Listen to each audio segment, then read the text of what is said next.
अस्सलाम वालेकुम। इस चैप्टर का जो लास्ट पार्ट है वो हम डिस्कस कर लेते हैं मैल न्यूट्रिशन। मैल न्यूट्रिशन क्या होती है कि it is a pathological state resulting from relative और एब्सोल्यूट डेफिशिएंसी ऑफ और एक्सेस ऑफ वन और मोर इसेंशियल न्यूट्रिएंट्स। ठीक है, मैल न्यूट्रिशन का मतलब ये नहीं होता कि एक बंदे को न्यूट्रिशन की डेफिशिएंसी है। ठीक है, malnutrition can be over nutrition या अंडर न्यूट्रिशन। अब मैल न्यूट्रिशन आपसे कोई पूछे ना तो इसका मतलब ये नहीं होता कि वो बच्चा मैलनरिश्ड है, मीन्स कि वो under nutrition, over nutrition obese बंदा भी हो सकता है, उसको भी मैल न्यूट्रिशन कैटेगरी में ऐड करते हैं।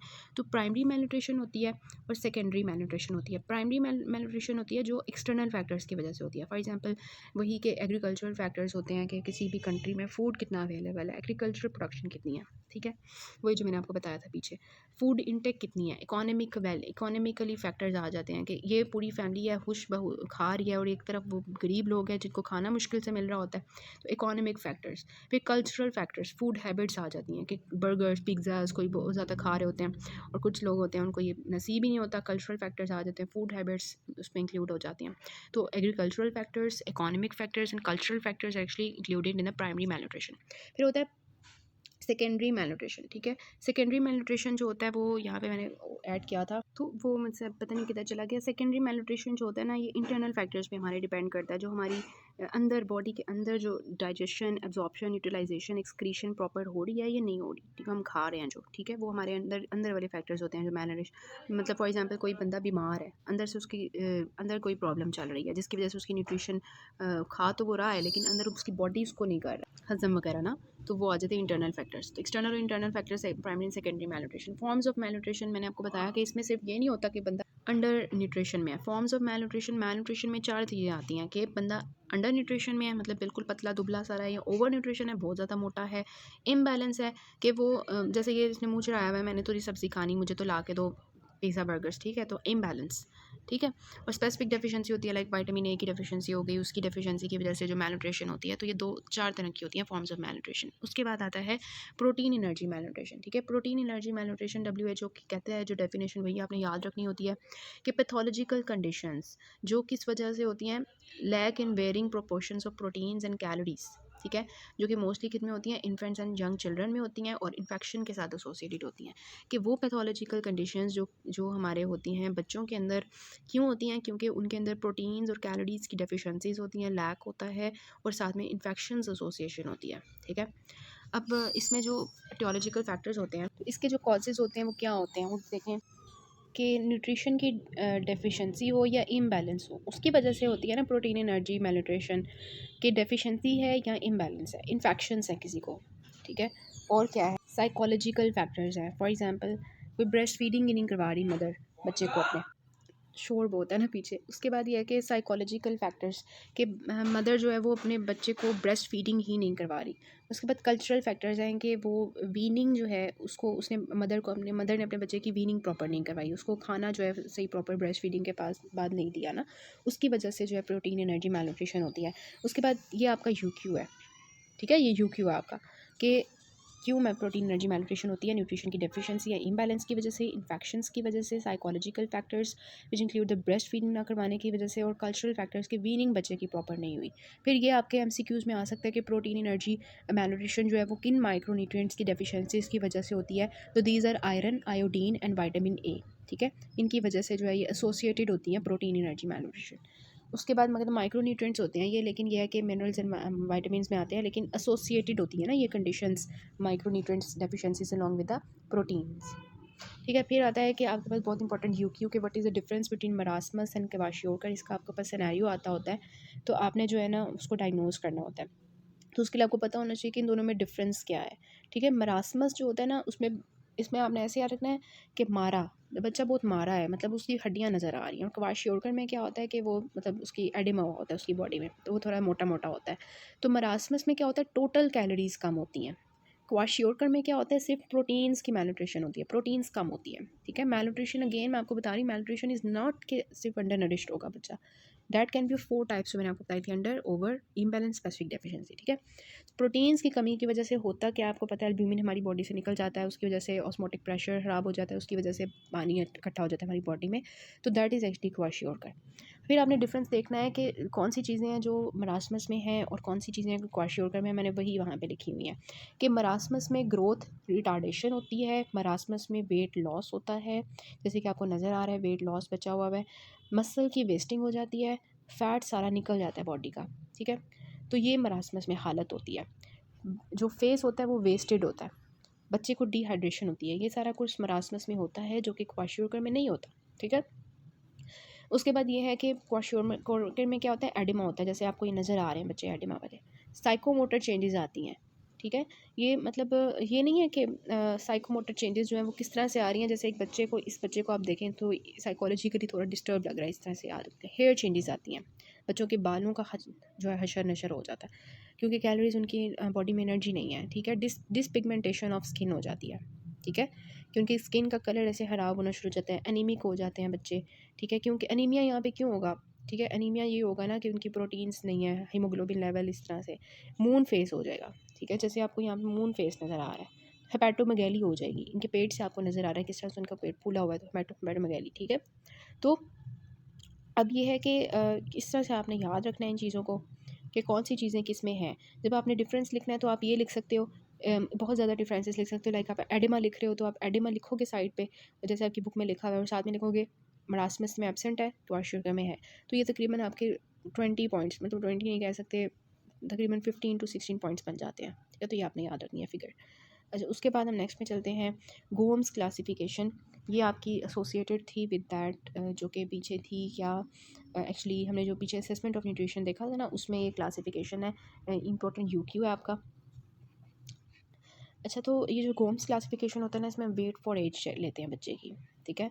तो इसमें क्या होता है, नॉर्मल होती है, first degree protein energy malnutrition, second degree malnutrition, और थर्ड डिग्री इसी के साथ ये एसोसिएटेड है, जो है प्रोटीन एनर्जी malnutrition।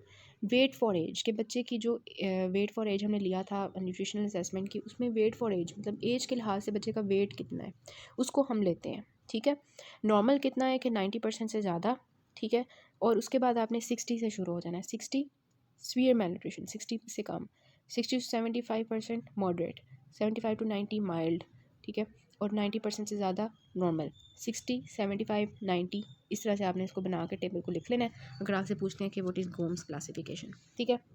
दूसरी होती है वाटर लॉज क्लासिफिकेशन।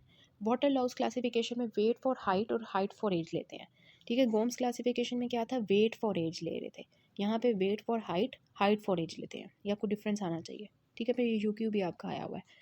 अच्छा, तो इसमें यू क्यू जो है वो एक्चुअली क्या है कि नॉर्मली क्या होता है कि वेट फॉर हाइट और हाइट फॉर एज जो है 90% और 80% से ज़्यादा होती है, ये आपने ये वाली क्लासिफिकेशन याद रखनी है जो कंफ्यूजिंग लिखी हुई है एक्सेल पे, तो ये आपने क्लासिफिकेशन ये वाली याद रखनी है। 90% से ज़्यादा हाइट फॉर एज हो, वेट फॉर हाइट जो 80% से ज़्यादा हो, तो दैट इज़ एक्चुअली नॉर्मल, ठीक है। उसके बाद 80% से अगर कम हो वेट लेकिन हाइट ठीक है, तो बच्चा वेस्टेड होगा क्योंकि उसका वेट कम है, ठीक है। फिर होता है कि हाइट फॉर एज जो है वो कम हो गई है, 90% से कम हो गई है, लेकिन वेट फॉर हाइट ठीक है, तो डैट इज़ वो क्या होगी, स्टंटेड होगी। स्टंटेड मीन्स कि बच्चा छोटा रह गया, ठीक है, बच्चा छोटा रह गया तो उसको हम कहेंगे स्टंटेड है ग्रोथ, तो उसमें हाइट कम होगी। जब दोनों चीज़ें कम हो जाएंगी तो वो दोनों हो जाएगा, वो वेस्टेड भी हो जाएगा क्योंकि वेट भी कम है, स्टंटेड भी हो जाएगा क्योंकि हाइट भी कम है, तो ये आपने याद कर लेनी। नेक्स्ट आता है कि हमने इसकी प्रिवेंशन कैसे करनी है, तो प्राइमरी होती है, सेकेंडरी होती है, टर्शरी होती है। प्राइमरी प्रोटीन एनर्जी malnutrition की हमने कैसे प्रिवेंशन करनी है, तो प्राइमरी में क्या होता है, हेल्थ प्रमोशन होती है, स्पेसिफिक प्रोटेक्शन होती है। सेकेंडरी में क्या होता है, अर्ली डायग्नोसिस होती है, प्रॉम्प्ट ट्रीटमेंट होती है, और टर्शरी में क्या होती है, रिहेबिलिटेशन होती है। प्राइमरी में जब रिस्क प्रेजेंट होते हैं तो फिर आपने क्या करना होता है, आपने हेल्थ प्रमोट करनी होती है, मीन्स लोगों को एजुकेशन देनी होती है कि आप अपनी प्रेगनेंसी में हैं, लैक्टेशन में हैं, तो आपने कैसे जो है, this is your you Q, ठीक है, आपने कैसे क्या करना है, बैलेंस डाइट लेनी है ब्रेस्ट फीडिंग के लिए, वीनिंग के लिए, फैमिली डाइट कैसी होनी चाहिए, फैमिली प्लानिंग होनी चाहिए, सारी हेल्थ प्रमोशन में आ जाएगी। स्पेसिफिक प्रोटेक्शन में क्या होगा, इम्यूनाइजेशन, फूड फोर्टिफिकेशन, उससे हम करेंगे। अर्ली डायग्नोसिस एंड ट्रीटमेंट के, early diagnosis of any growth retardation, dehydration, ये सब कुछ, ठीक है। उसके बाद ट्रीटमेंट उनकी स्टार्ट कर देनी है फीडिंग प्रोग्राम्स के थ्रू। रिहेबिलिटेशन में क्या होता है कि उनको जो है हॉस्पिटल ट्रीटमेंट और फॉलो अप केयर देनी होती है अगर उनकी बीमारियाँ हो जाती है, उसके बाद न्यूट्रिशनल एनीमिया की बात करते हैं। न्यूट्रिशनल एनीमिया क्या होता है, उसको जैसे आप रीड कर लेना है कि हीमोग्लोबिन कंटेंट कम हो जाता है, कितनी उनकी क्वालिटीज़ हो, कितनी उनकी जो है नॉर्मल हीमोग्लोबिन लेवल्स जो है वो होनी चाहिए in different males, females, non pregnant, pregnant, वो आपने देख लेनी है। वेरी करी होती है 11 टू 13 के दरमियान में। ठीक है, प्रॉब्लम स्टेटमेंट ये होती है कि जितने भी half of non pregnant females जो होती हैं वो, और 2/3 ऑफ द प्रेग्नेंट जो हैं वो क्या होती हैं कि उनको आयरन डेफिशिएंसी एनीमिया हो रहा होता है। ठीक है, उसके बाद कॉजेज़ क्या है आयरन डेफिशिएंसी के, इफेक्ट्स क्या है, ये सारे आपने पैथो में पढ़े होंगे। मैं यहाँ पे नहीं बता रही कि आपने रीड कर लेने हैं। मैनेजमेंट आप कैसे करोगे कि अगर तो हीमोग्लोबिन का लेस देन 10 ग्राम्स पर डेसीलीटर है, ठीक है, तो फिर हम क्या करते हैं, अगर 10 से कम हीमोग्लोबिन है तो हम ऐसे लोगों को ब्लड ट्रांसफ्यूजन्स देते हैं। ठीक है, और वैसे हम क्या-क्या इसकी आपका यूक्यू बनता है कि आपने उसको कैसे मैनेज करना है आयरन डेफिशिएंसी एनीमिया को। ठीक है, तो आयरन डेफिशिएंसी एनीमिया को आपने कैसे मैनेज करना है, उसके लिए आप क्या देते हो, आयरन सप्लीमेंट्स देते हो, फॉलिक एसिड की सप्लीमेंट्स देते हो। लाइक मदर्स के लिए जो आयरन अवेलेबल होता है वो 60 मिलीग्राम्स आयरन होता है, 0.5 मिलीग्राम्स फॉलिक एसिड होता है। जबकि बच्चों के लिए जो हम आयरन देते होते हैं सप्लीमेंट्स की फॉर्म में, ये बबल गम्स की तरह का होता है, गमीज़ होती हैं एक्चुअली, तो ये देनी होती हैं कि इसमें बच्चों में 0.1 ml 1 grams milligram folic acid और 60 milligrams iron. So iron management में आप ये लिखोगे, आयरन सप्लीमेंटेशन दे दी, आयरन फोर्टिफिकेशन कर दी कि सॉल्ट के अंदर आयरन मिला के दे दो। उसके बाद जो है अदर स्ट्रेटजीज़ में कि डाइटरी हैबिट्स चेंज करो, उनको हेल्थ एजुकेशन करो कि आपने कैसे अपनी डाइट में जो है आयरन लेना है। उसके बाद आपने क्या करना है कि जो पैरासाइट्स हैं उनको कंट्रोल करना है। लाइक यू नो कि बहुत से पैरासाइट्स होते हैं, लाइक हुकवर्म्स होते हैं, वो क्या करते हैं, आयरन डेफिशिएंसी एनीमिया करवा देते हैं। तो ये आपने प्रिवेंशन एंड कंट्रोल इस सेटिंग्स में आपने लिखना होता है, supplementation, fortification, changing dietary habits, control of parasites, nutrition education and treatment of severe anaemia. Next आपका इंपॉर्टेंट टॉपिक आ जाता है कि अगर फूड पॉइजनिंग होती है तो उसके लिए आपने कैसे उस केस को इन्वेस्टिगेट करना है, कौन से प्रिवेंटिव मेजर्स लेने हैं। तो सबसे पहले हिस्ट्री लेनी है, जो जो शादी का खाना फॉर एग्जांपल बहुत से लोगों ने खा लिया और उनको फूड पॉइजनिंग हो गई, तो आपने सारे वो लोग जिन्होंने उस खाने को खाया था उनकी कंप्लीट लिस्ट तैयार की, उनको इंटरव्यू किया, उनको क्वेश्चनियर्स दिए कि येस और no, true and false, and how, when, where, why, किस तरह से उनकी सारी हिस्ट्री वगैरह ले ली कि किस तरह से फूड पॉइजनिंग आपको हुई, और फिर कितना टाइम गुजर गया फूड पॉइजनिंग में। ठीक है, जैसे हमने देखा था 12 आवर से कम हो तो उसमें फूड पॉइजनिंग होती है स्टेफ वगैरह की वजह से ना, तो वो आपने सारा टाइम देख लिया, टाइम पूछ लिया उनसे। फिर आपने लैब इन्वेस्टिगेशंस की। लैब इन्वेस्टिगेशंस में आपने क्या किया, फूड जो वहाँ पे बचा बुचा खाना था उसकी इन्वेस्टिगेशन की, वॉमिटिंग की, स्टूल एग्जामिनेशन की।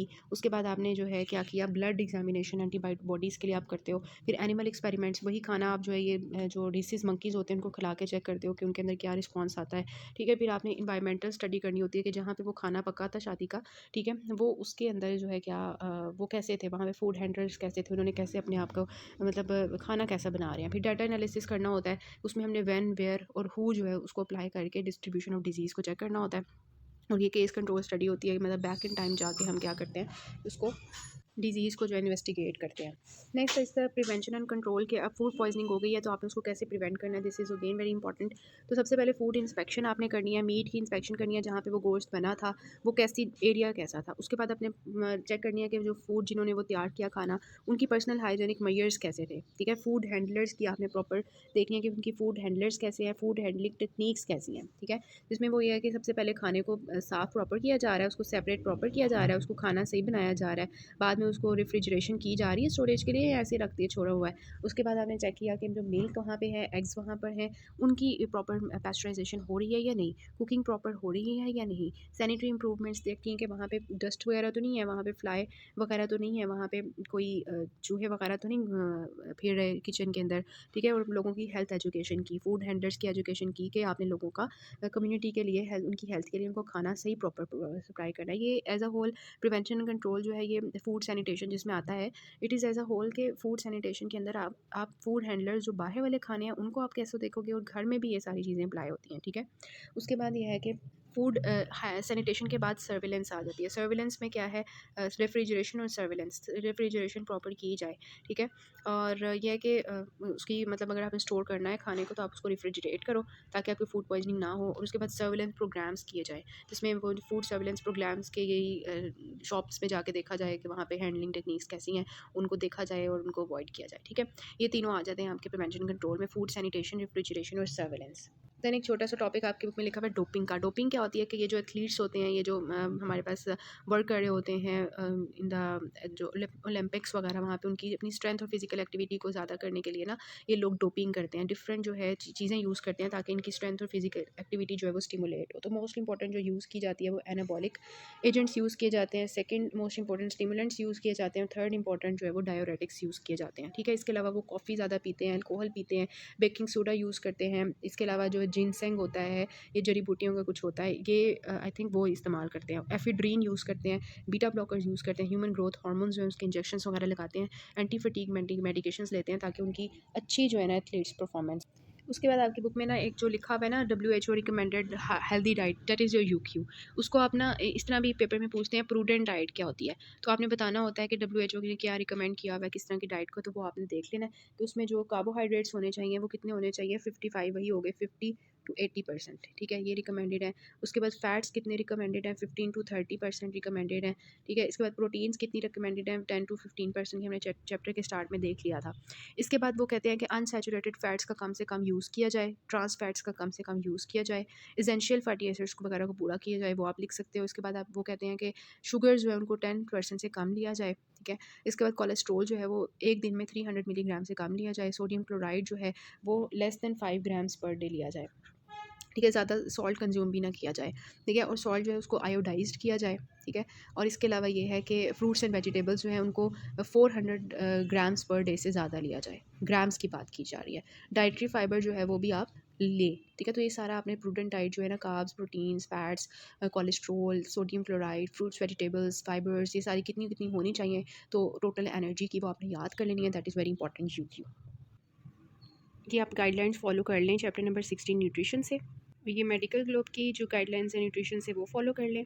देन ये अफाक नेम की जो है गाइडलाइंस हैं कम्युनिटी मेडिसिन न्यूट्रिशन के चैप्टर से, ये आपने फॉलो कर लेनी है। ठीक है, ये सारी यहाँ तक